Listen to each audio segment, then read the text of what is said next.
Telegramnya.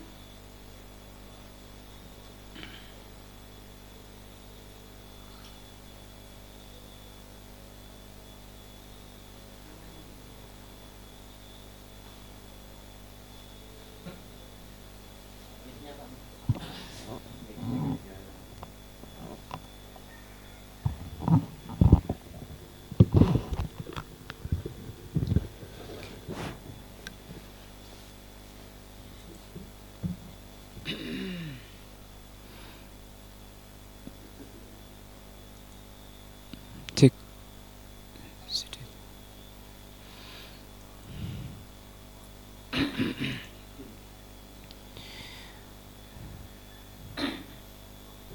Bismillahirrahmanirrahim.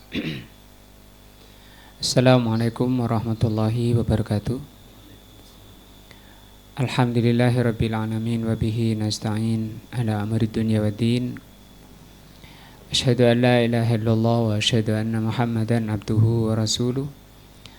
Allahumma shalli ala Muhammadin wa ala alihi wa sahbihi ajmain wa ba'du. Pelajaran kita sore ini tafsir juz amma. Kita sampai ke dalam surat Al-Masad atau Al-Lahab. Tafsiru suratil Masad. Kalau Masad artinya serabut, kalau Al-Lahab artinya gejolak api. Bismillahirrahmanirrahim. Tabbat yada abi lahabin watab. Celaka kedua tangan Abi Lahab watab, ini dan sungguh-sungguh celaka. Ma aghna anhu maluhu, tidak berguna bagi Abu Lahab hartanya. Wa ma kasab, dan apa yang dia usahakan. Sayasla naron dzata lahab, Abu Lahab akan masuk ke dalam api yang menyala-nyala. Wa mra'atuhu, demikian juga istrinya, hammalatal hatab, yang membawa kayu bakar. Fi jidiha hablun min masad, di lehernya ada tali serabut. Al-basmalatu, tentang tafsir basmalah, yaitu bismillahirrahmanirrahim.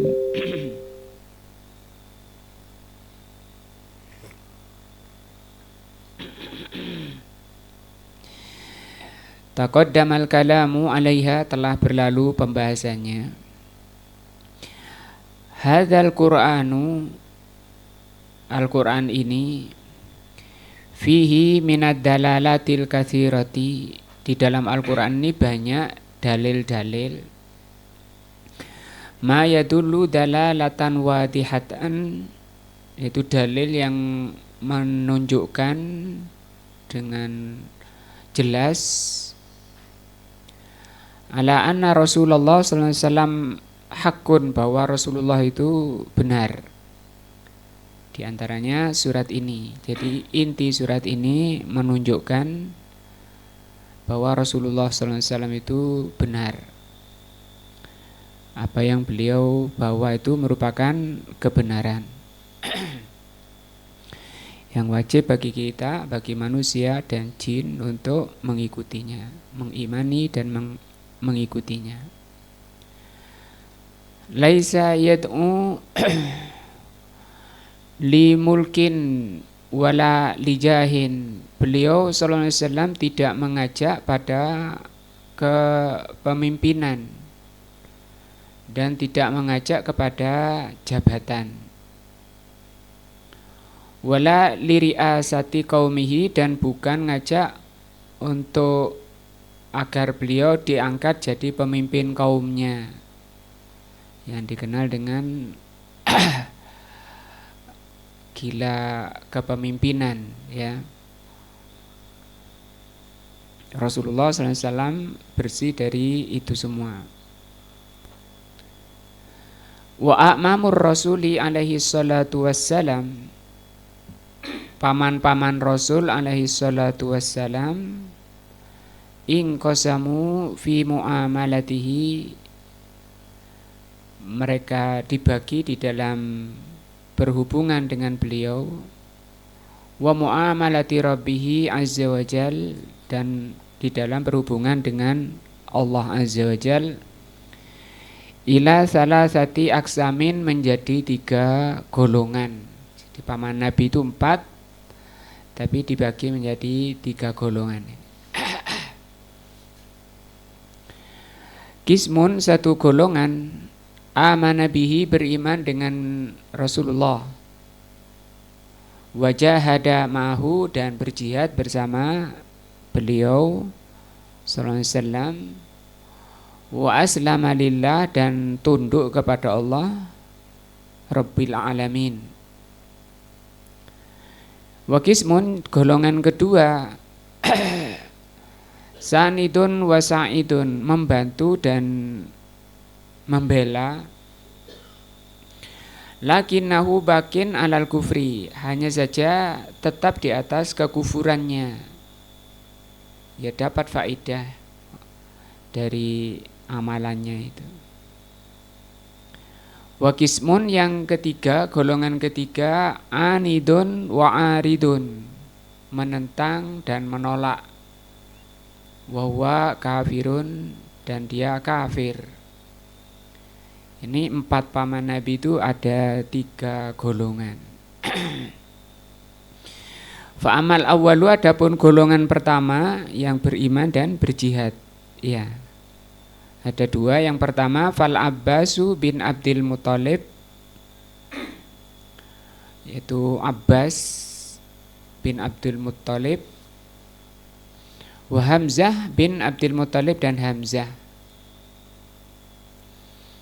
Nah, semua Abbas dan Hamzah ini saudara atau kakak-kakak dari Abdullah, bapak dari Nabi Muhammad SAW. Wasani, yang kedua, siapa itu? Hamzah, ya. Hamzah itu afdal minal awal. Hamzah itu derajatnya lebih utama dari Abbas. Li'anna sani, karena yang kedua, yaitu Abbas, kok Abbas apa? Hamzah, karena Hamzah itu min afdalis syuhada indallah, paling utamanya syuhada. Orang-orang syuhada yang paling afdal siapa? Hamzah, paman Rasulullah sallallahu alaihi wasallam. Wa wasafahu an-nabiyyu alaihi salatu wassalam, dan Nabi alaihi salatu wassalam mensifati Hamzah bi annahu asadullah, bahwa beliau itu, Hamzah itu, digelari singa Allah. Wa asadu rasulihi, dan singa rasulnya. Ini namanya kias, ya, menunjukkan apa? Kayak singa, wibawanya, keberaniannya untuk membela Islam. Wastashhada radhiyallahu anhu, beliau itu mati syahid, Hamzah, fi Uhud, di perang Uhud.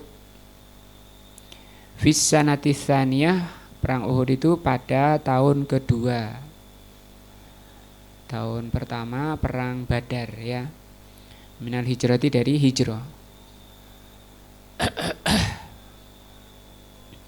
Ammal ladzi sanada wa sa'ada, adapun orang yang membantu dan membela beliau, ini golongan kedua, ya. Ma'a baqaihi alal kufri, dalam keadaan dia tetap di atas kekufurannya, fahuwa Abu Thalibin, dia Abu Thalib, bapaknya Ali, ya. Dia benar-benar membela, melindungi, dan dia mengakui secara lisan bahwa agama yang paling benar itu agama ponakannya. Fa Abu Thalibin, maka Abu Thalib qoma ma'an Nabi sallallahu alaihi wasallam khairu qiyamin fi difa'i anhu wa musanidatihi. Abu Thalib benar-benar mencurahkan kemampuannya untuk membela Nabi sebaik-baiknya di dalam membela Nabi dan membantu dakwahnya. Ini juga kata, kalau seperti ini bahwa Islam itu dibela oleh orang kafir, ada kalanya seperti itu ya. Ini contohnya. Walaupun masa itu memang juga kabilah itu benar-benar dijaga. Nah, persatuan kabilah itu dijaga, tidak melihat dari ajaran yang dibawa.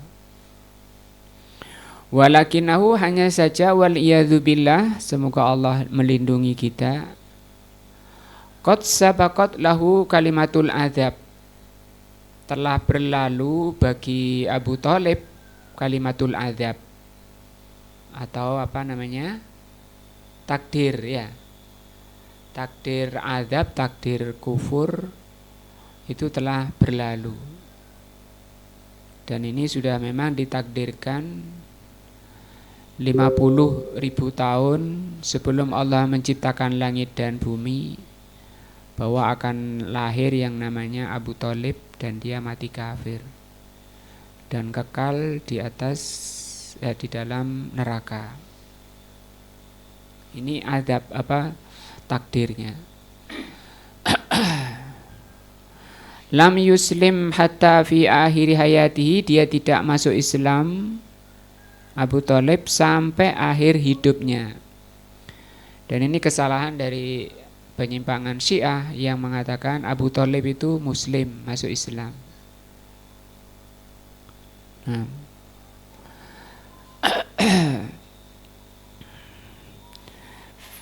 Fi akhiri lahdhatin minad dunya, di akhir detik terakhir kehidupan Abu Thalib, di detik-detik terakhir kehidupan Abi Thalib, arada alaihi an-nabiyyu sallallahu alaihi wasallam, Nabi menemui beliau, menemui dia Abu Thalib, an yuslima, agar masuk Islam, didakwai. Ini juga sebagai dalil bolehnya seorang muslim mengunjungi orang kafir yang naza atau yang mau mati, boleh, dalam rangka untuk diajak, didakwahi, diajak ke Islam. Kalau ini beliau gagal, tapi pernah juga sukses ketika seorang anak Yahudi dia masuk Islam. Lakinnahu aba, hanya saja Abu Thalib itu enggan. Bal wa ma ta'ala qaulihi, bahkan dia mati di atas ucapannya, innahu ala millati Abdul Muttalib, dia berada di atas ajarannya nenek kakeknya Abdul Muttalib atau Abdul Muttalib. Fasyufi'a lahu, maka dia mendapat syafaat. An-Nabi alaihi salatu wasallam memberi syafaat kepada pamannya ini. Dan ini syafaat khusus hanya dari Rasulullah dan hanya kepada pamannya saja. Kalau bukan karena beliau sallallahu alaihi wasallam, karena kemuliaan Rasulullah sallallahu alaihi wasallam, dia tidak mendapat keringanan. Karena sebenarnya orang kafir itu tidak halal untuk diberi syafaat. Yang boleh diberi syafaat, yang berhak mendapat syafaat itu harus orang-orang yang diridhoi, itu syaratnya. Syarat syafaat itu al-asyafi' wal masfu' fi ridallah. Orang yang memberi syafaat dan yang diberi syafaat harus yang diridhoi oleh Allah. Ini yang memberi syafaat itu diridhoi, tapi yang diberi syafaat itu tidak diridhoi. Sehingga ini disebut khusus karena Nabi SAW bukan karena ini tadi apa? Iya, bukan karena pembelaannya. Karena kalau pembelaannya sebaik-baik orang bela Islam masih nol. Misalnya orang kafir nyumbang sana, bikin masjid, bikin pesantren, sedunia kebaikannya misalnya di mata manusia. Bermanfaat apa tidak? Tidak. Bermanfaat kalau dia apa? Masuk Islam. Maka beliau Abu Thalib diberi syafaat oleh Rasul hatta kana fi dohdohin min narin. Bentuk syafaatnya adalah dia berada di paling atasnya neraka paling atas. Yaitu dia pakai sendal wa alaihi na'lani, dia pakai sendal dari api. Yaghli minhuma dimaghuhu, mendidih karena pakai sandal itu otaknya. Dan dia merasa, dia meyakini dia orang yang paling berat siksanya. Naudzubillah minan nar, semoga Allah melindungi kita semua dari api, apalagi api neraka yang oleh Allah dilipatkan menjadi 70 lipat dari api dunia ini. Panasnya dilipat gandakan oleh Allah. Demikian juga api dunia saja kalau kita nginjak ya mungkin kecil lah, sekecil kacang misalnya api dunia ini ya. Kepidak istilahnya, keinjak. Itu mungkin orang itu akan teriak sekeras-kerasnya dan loncat setinggi-tingginya ya. Mungkin muter-muter misu sana, misu sini ya. Nginjak. Nah, itu pakai sendal. Tidak lepas. Dan itu adalah siksa yang paling ringan. Nah, mudah-mudahan Allah Subhanahu wa taala melindungi kita dari neraka. Apakah ada yang oleh Allah manusia itu dilindungi? Ada golongan mukmin pilihan Allah yang tidak dimasukkan ke neraka sama sekali, itu ada. Karena coba lihat surat Fatir ayat 32. Di surat Fatir ayat 32 itu Allah golongkan manusia itu menjadi 3. Yang pertama dzalimun li nafsihi, yang kedua al-muqtasidu, yang ketiga sabiqun bil khairat. Untuk 2 golongan yaitu sabiqun bil khairat wa muqtasidun, itu dia masuk surga tanpa hisab dan tanpa azab. Maka kita mumpung masih diberi kesehatan akal, kesehatan badan, memohon kepada Allah dan berusaha menjadi salah satu dari golongan 3 golongan ini. Yang pertama adalah yang paling bawah itu dzalimun li nafsihi. Dzalimun li nafsihi itu artinya orang yang melakukan ketaatan kepada Allah tapi kadang masih terbawa oleh nafsunya. Nah, sebaik-baik orang itu kadang nafsu itu kadang muncul, membisikkan kejelekan-kejelekan, mengajak pada kejelekan. Karena nafsu itu selalu begitu, kata Allah, innan nafsa la'ammaratun bisu. Ya, nafsu itu selalu memerintah dalam kejelekan. Nah, manusia itu selalu diajak, ketika diajak oleh nafsu dia ikut. Itu namanya dzalimun li nafsihi. Nafsu tadi kan mengajak pada yang haram. Yang seperti ini dia masih dihisab dan bisa jadi dia masih disiksa. Khilaf para ulama panjang lebar, ada yang mengatakan golongan ketiga ini pun Yang zalimun li nafsihi sebenarnya tidak masuk neraka.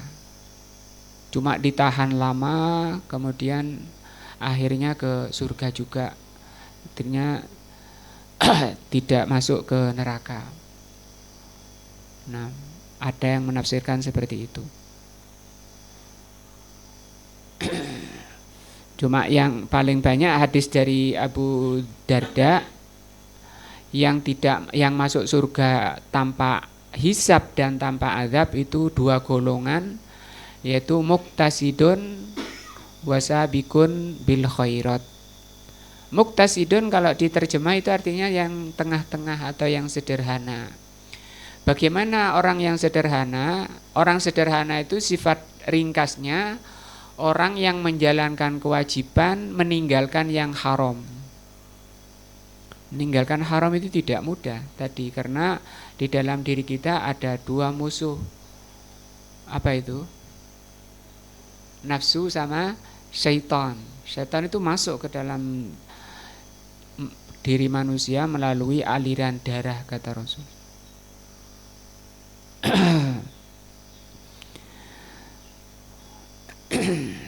Yang pertama tadi yang masuk surga tanpa hisab dan tanpa adab dua golongan, yaitu muktasidun, orang sederhana, yaitu orang-orang yang melaksanakan kewajiban ikhlas karena Allah, mengikuti syariat Rasul sallallahu alaihi wasallam, mengikuti petunjuk Rasul sallallahu alaihi wasallam, dan meninggalkan yang haram. Yang terbaik adalah sabikun bil khairat. Sabik itu artinya orang yang berlomba, orang yang cepet-cepetan, bil khairat, dalam kebaikan. Ringkasnya orang yang menjalankan kewajiban, meninggalkan yang haram, kemudian menambah dengan sunnah-sunnah, dan meninggalkan banyak perkara halal. Kenapa halal ditinggalkan, banyak ditinggalkan? Karena takut terjatuh pada syubhat. Bukan hanya yang haram yang ditinggal, tapi banyak meninggalkan yang halal juga. Nah, sabikun bil khairat lebih rinci diterangkan oleh Al-Imam Ibnul Qayyim dalam kitab Thariqul Hijratain. Nah, bagaimana sifat-sifat mereka? Sabikun bil khairat itu orang yang hatinya sudah tertutup, kecintaannya hanya kepada Allah, sudah penuh hatinya dengan keimanan, dengan berharap hanya kepada Allah, cinta hanya kepada Allah, tawakal hanya kepada Allah. Demikian juga waktunya selama 24 jam itu sudah penuh dengan ketakwaan kepada Allah Subhanahu wa taala. Apakah dia tidak terbawa oleh besitan, tidak diajak oleh nafsunya? Ya diajak, namanya manusia, artinya besitan-besitan nafsu, dorongan-dorongan nafsu itu muncul. Tapi begitu muncul itu terbakar, dilawan oleh keimanannya, oleh ketakwaannya. Karena keimanannya, ketika iman itu tinggi, itu seperti bintang yang selalu menjaga dirinya ketika ada syaitan mendekati langit untuk mencuri berita langit. Maka malaikat melempari syaitan itu dengan bintang-bintang. Demikian juga keimanan dan ketakwaan seseorang yang tinggi. Begitu ada besitan jiwa, dorongan nafsu untuk mengajak ke mungkaran, dia langsung dibakarnya, dibesit, sehingga kondisi hatinya dalam keadaan tenang, dirinya tenang. Itu yang disebut dengan nafsun mutmainnah. Ya ayyatuhan nafsul mutmainnah, wahai jiwa yang sudah tenang. Ketika ada betikan, ada dorongan, bahasa kita itu diselentik, dibuang, dibakar. Nah, mudah-mudahan Allah benar-benar memasukkan kita ke surganya, melindungi kita dari nerakanya. Mari kita berusaha, berupaya menjadi hamba Allah yang apa? Masuk surga tanpa apa tadi? Tanpa hisab dan tanpa azab. Dan itu bisa dibaca di tafsir surat Fatir ya, ayat 32 ya. Gimana tadi bacanya ayatnya? Bunyi ayatnya, summa awrathnal kitaba, kata Allah. Kemudian kami wariskan Alkitab, Al-Quran, alladzina astafaina, kami wariskan Alkitab itu atau Al-Quran itu kepada istofaina, orang-orang yang kami pilih, min ibadina, dari hamba kami. Faminhum, maka orang yang Allah pilih itu ada 3 di ayat ini. Faminhum dzalimun li nafsihi, pertama orang yang mendolimi dirinya. Mendolimi dirinya itu tadi mengikuti nafsunya. Jadi nafsu itu memang nggak bisa diikuti, nggak boleh diikuti, nggak boleh dipercaya. Kita harus curiga, harus waspada. Pada siapa? Pada nafsunya sendiri, pada dirinya sendiri. Wa minhum muqtasidun, yang kedua golongan muqtasid. Wa minhum sabiqun bil khairati biiznillah, dan yang ketiga golongan terbaik sabiqun bil khairat. Dzalika huwal fadlul kabir, dan itu karunia Allah yang besar. Ini orang-orang yang Allah pilih. Nah,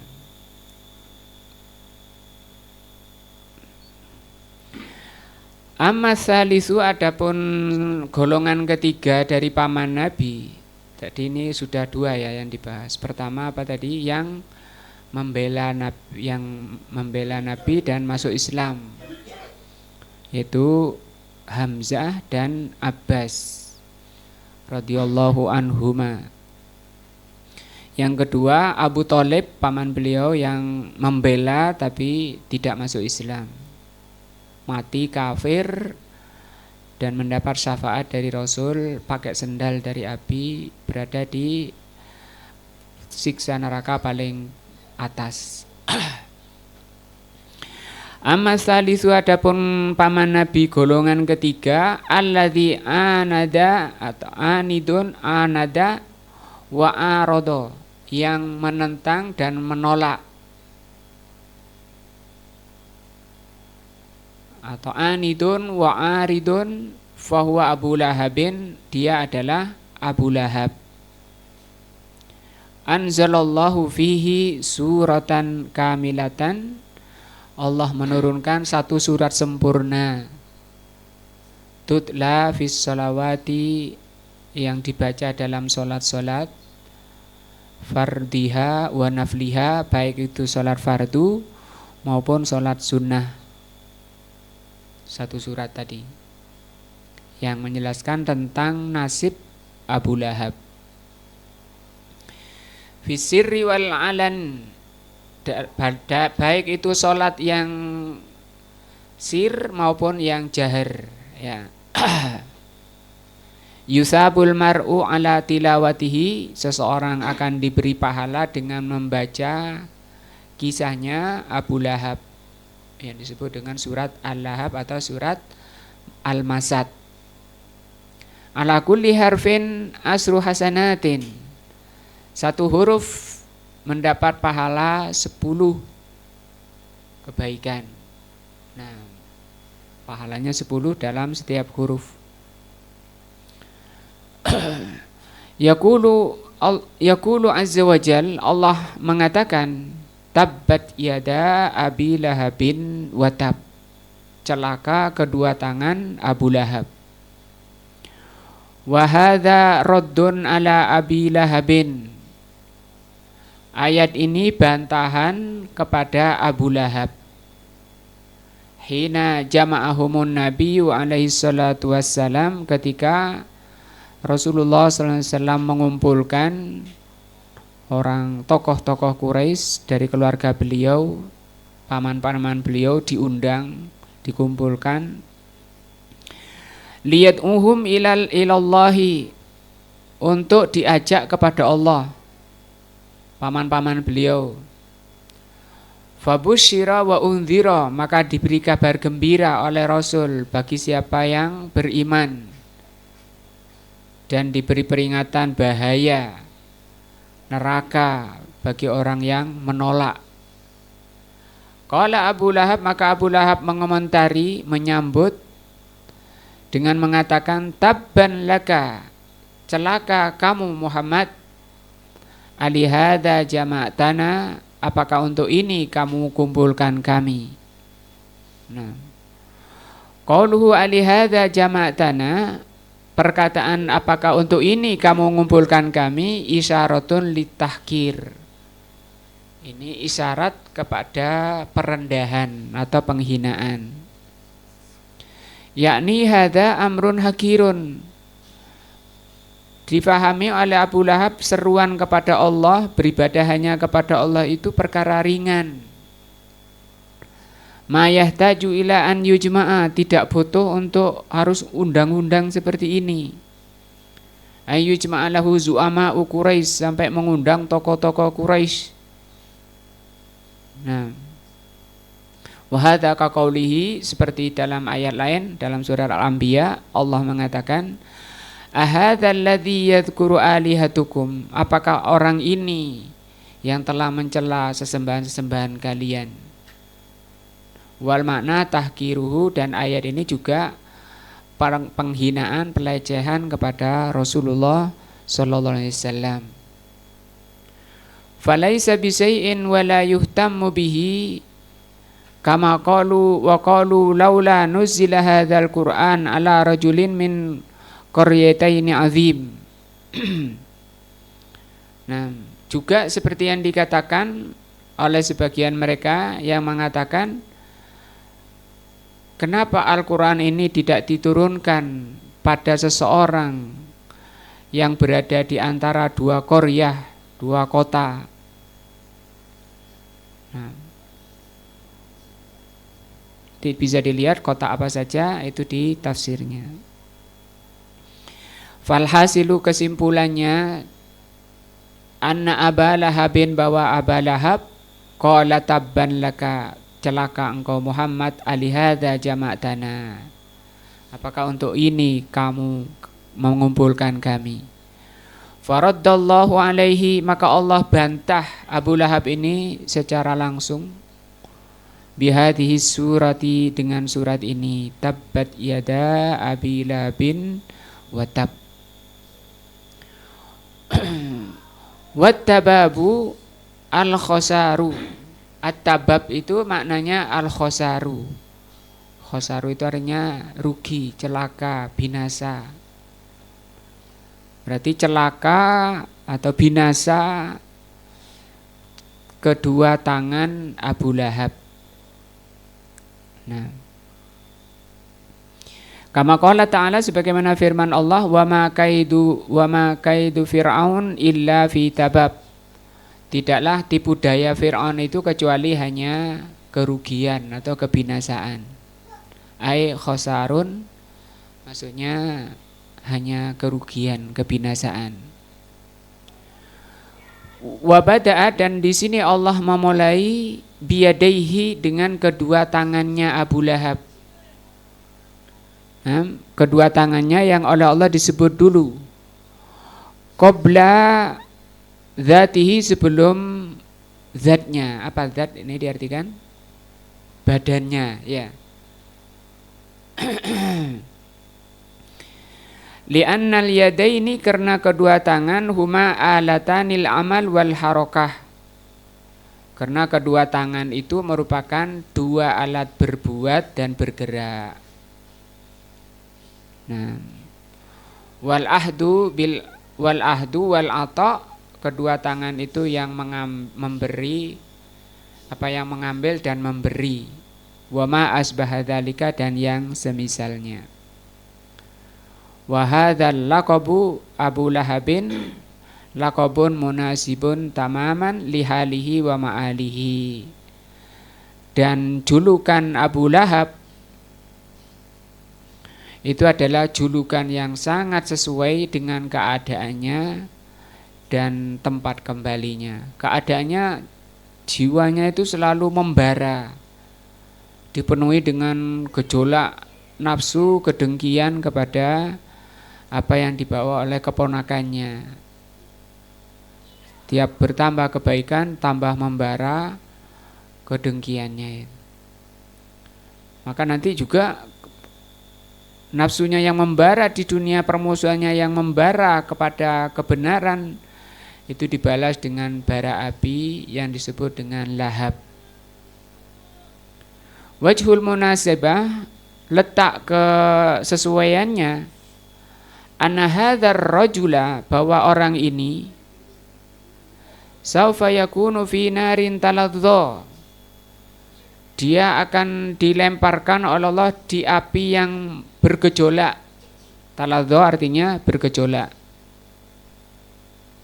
Dan Allah mengingatkan diri kita juga dengan api yang bergejolak. Fa'andzartukum naron taladhdha, aku peringatkan kalian wahai manusia dengan api yang menyala. Sehingga oleh Allah Subhanahu wa taala manusia ini dibuat selalu berhubungan dengan api.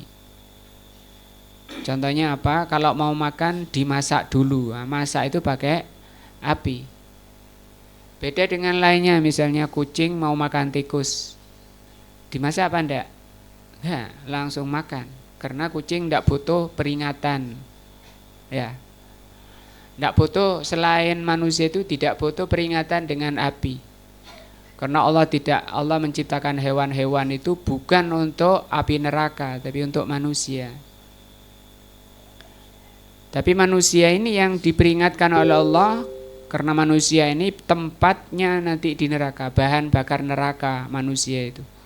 Allah berfirman, "Fattakun naral lati waquduhan nasu wal hijarah." Takutlah kalian pada an-nar, yang bahan bakarnya adalah api dan batu. Sehingga kayak singa walaupun besar, ular makan kambing, makan kelinci, ya langsung dimplok wungkul gitu. Tapi kalau manusia masih panjang, melewati api dulu. Itu maksudnya, itu diperingatkan oleh Allah, fa'andzartukum naron taladhdha. Dan yang sering masak ibu-ibu, ya. Bapak-bapak biasanya cuma kerja, habis kerja pulang tinggal makan barang mateng. Tapi yang sering kena wajan panas, panci panas itu ibu-ibu.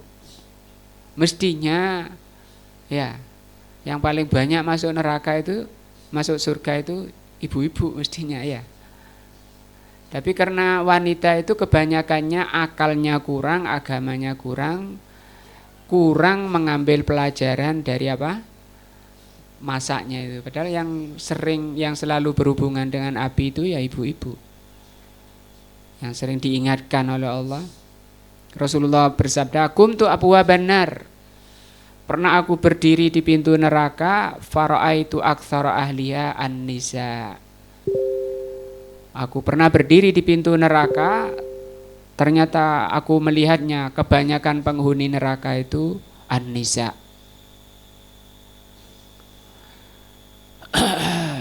Demikian juga Rasulullah ketika khutbah Aid, beliau maju mendekati jamaah ibu-ibu, kemudian menasihati, tasaddaqna, hendaklah kalian bersedekah, karena aku melihat kebanyakan kalian di neraka. Sampai ada seorang ibu yang berdiri, "Ya Rasulullah, apa penyebab kebanyakan wanita itu masuk neraka?" Kata Rasul sallallahu alaihi wasallam, "Li'anna kunna takfirnal ashir." Karena kebanyakan wanita itu mendurhakai, mengkufuri keluarga, tidak bersyukur pada suami. Itu satu penyebabnya. Wa takturis syaka, dan banyak mengeluh. bahasa kita itu rewel ya. Wanita itu ulernya itu, penyakitnya itu yang menyebabkan banyak masuk neraka itu apa? Banyak mengeluh. Asyaka bahasanya itu mengeluh. Yang ketiga kata Rasul sallallahu alaihi wasallam sering menunda-nunda ibadah. Sholat ditunda-tunda, nunggu menyelesaikan goreng tempe sebanyak, masaknya sebanyak, ibadahnya sering tertunda-tunda. Nah, tataladza lahaban, apinya bergejolak dengan lahaban, gejolak aziman yang sangat besar. Mutabikatun lihalihi wa ma'alihi, dan ini sesuai dengan keadaannya Abu Lahab dan tempat kembalinya. Ini penjelasan tentang ayat pertama surat Al-Masad, Tabbat yada Abi Lahabin. Siapa Abu Lahab? Paman Rasulullah SAW. Dan paman Rasulullah ada berapa? 4. Tapi dibagi menjadi 2 golongan. Yang 2 masuk Islam, membela Rasul. Yang 1 membela Rasul tapi tidak masuk Islam. Yang ketiga penentang Rasul. Nah,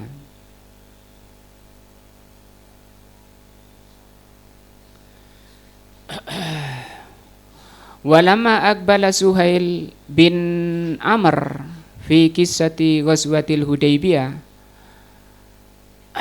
ketika Suhail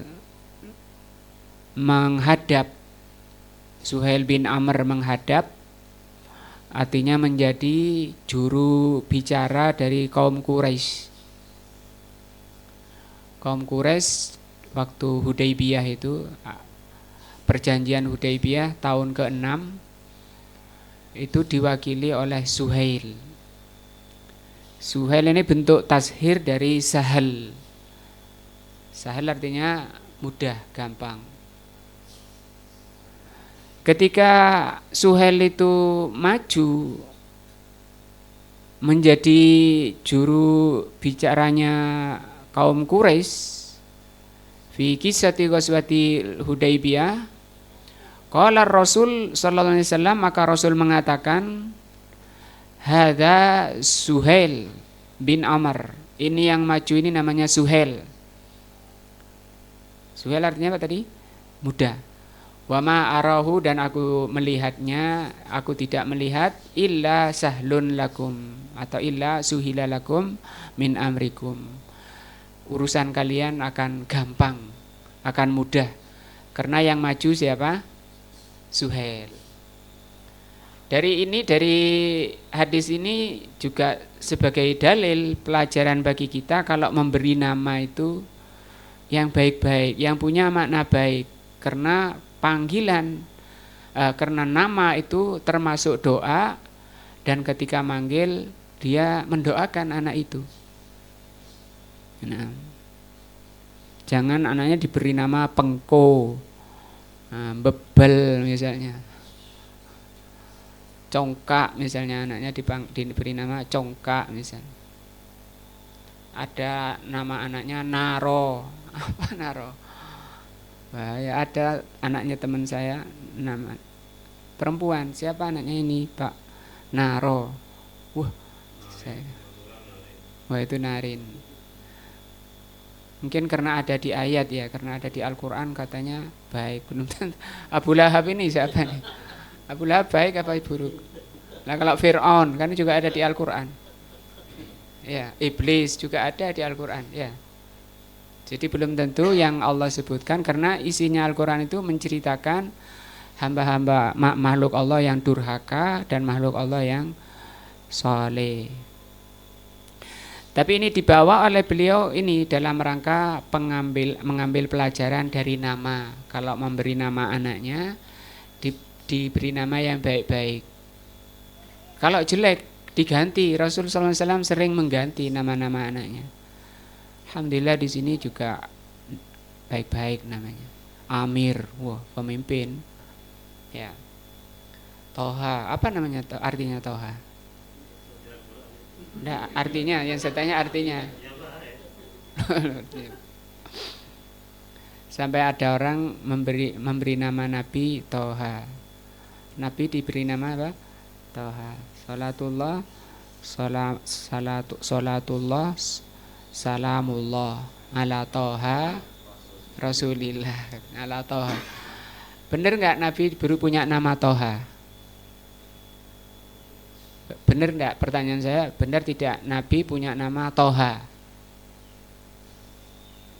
Masuk Pak Uri.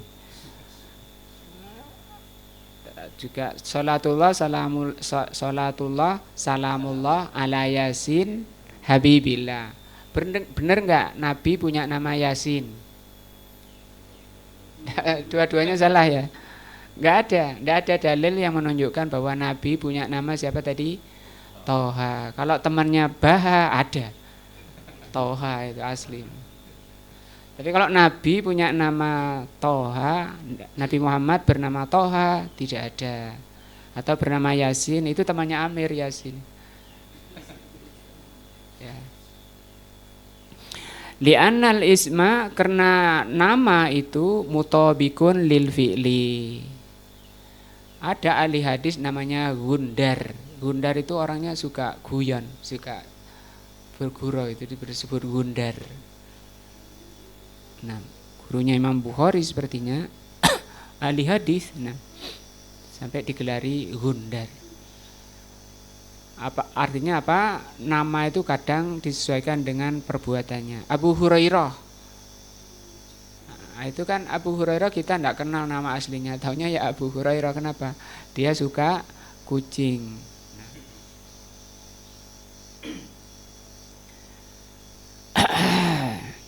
Nah, insyaallah ini pelajaran kita.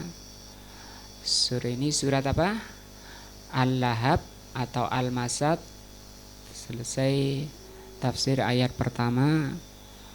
Mudah-mudahan menambah iman kita dan takwa kita, karena Allah mengatakan tanda orang beriman itu wa idza tuliyat alaihim ayatuhu zadathum imana.